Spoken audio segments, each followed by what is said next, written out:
ആലപ്പുഴയിൽ 2 കോടി രൂപ വില വരുന്ന ഹൈബ്രിഡ് കഞ്ചാവുമായി യുവതിയും സുഹൃത്തും എക്സൈസിന്റെ പിടിയിൽ. കണ്ണൂർ സ്വദേശിനിയും ചെന്നൈയിൽ താമസക്കാരിയുമായ തസ്ലീമ സുൽത്താന, ആലപ്പുഴ മണ്ണഞ്ചേരി സ്വദേശി ഫിറോസ് എന്നിവരാണ് പിടിയിലായത്. സിനിമാ താരങ്ങളായ ശ്രീനാഥ് ബാസി, ഷൈൻ ടോം ചാക്കോ ഉൾപ്പെടെയുള്ള താരങ്ങൾക്ക് കഞ്ചാവ് കൈമാറിയിട്ടുണ്ടെന്ന് തസ്ലീമ മൊഴി നൽകി. ഇരുവരുമായുള്ള ബന്ധത്തിന്റെ ഡിജിറ്റൽ തെളിവുകളും എക്സൈസിന് ലഭിച്ചു.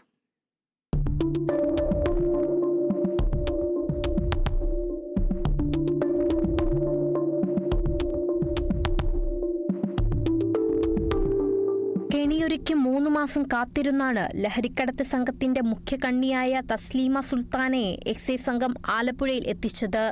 ആലപ്പുഴയിലെ റിസോർട്ടിൽ നിന്നാണ് 2 കോടിയിലധികം രൂപ വിലമതിക്കുന്ന 3 കിലോ ഹൈബ്രിഡ് കഞ്ചാവുമായി തസ്ലീമയും സുഹൃത്തും ആലപ്പുഴ മണ്ണഞ്ചേരി സ്വദേശിയുമായ ഫിറോസിനെയും എക്സൈസ് കസ്റ്റഡിയിലെടുത്തത്.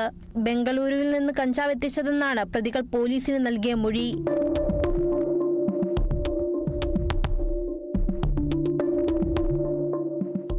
സിനിമാ താരങ്ങളായ ഷൈൻ ടോം ചാക്കോയ്ക്കും ശ്രീനാഥ് ബാസിക്കും ലഹരി കൈമാറിയെന്ന് തസ്ലീമ മൊഴി നൽകി. ഇരുവരുമായുള്ള ബന്ധത്തിന്റെ ഡിജിറ്റൽ തെളിവുകളും എക്സൈസിന് ലഭിച്ചു. പ്രതിക്ക് സിനിമാ മേഖലയിലെ ഉന്നതരുമായി ബന്ധമുണ്ടെന്നും വിദേശത്തു നിന്നെത്തിച്ച ഹൈബ്രിഡ് കഞ്ചാവ് എറണാകുളത്ത് വിതരണം ചെയ്തുവെന്നും എക്സൈസ് കണ്ടെത്തിയിട്ടുണ്ട്. സാധാരണ കഞ്ചാവിനേക്കാൾ 20 മടങ്ങ് ലഹരിയാണ് ഹൈബ്രിഡ് കഞ്ചാവിനുള്ളത്.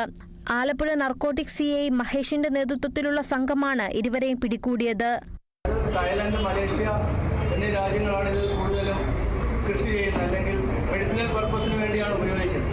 അതായത് കനാബീസ് ഇൻഡിക്കയും കനാബീസ് സറ്റൈവ, ഈ 2 കഞ്ചാവിൻ്റെയും കൂടി ഒരു മിശ്രിത രൂപവും ഹൈലി ഡിമാൻഡുള്ള ഒരു സാധനമാണ്. ഹൈലി കോസ്റ്റ്ലി ആണ്. ഏകദേശം ഇതിൻ്റെ വില 2 കോടിയോളം രൂപ വരും. തസ്ലീമ കണ്ണൂർ സ്വദേശിയാണെങ്കിലും ചെന്നൈയും കൊച്ചിയുമാണ് ഇവരുടെ താവളമെന്ന് എക്സൈസ് പറയുന്നു. ഏതാനും സിനിമകളിൽ മുഖം കാണിച്ചിട്ടുള്ള ഇവർക്ക് സിനിമാ മേഖലയിലുള്ളവരുമായി അടുത്ത ബന്ധമുണ്ട്. സെക്സ് റാക്കറ്റ് കേസിൽ ഒരിക്കൽ ഇവർ പിടിയിലായിട്ടുണ്ട്. Kerala vision news, Alappuzha.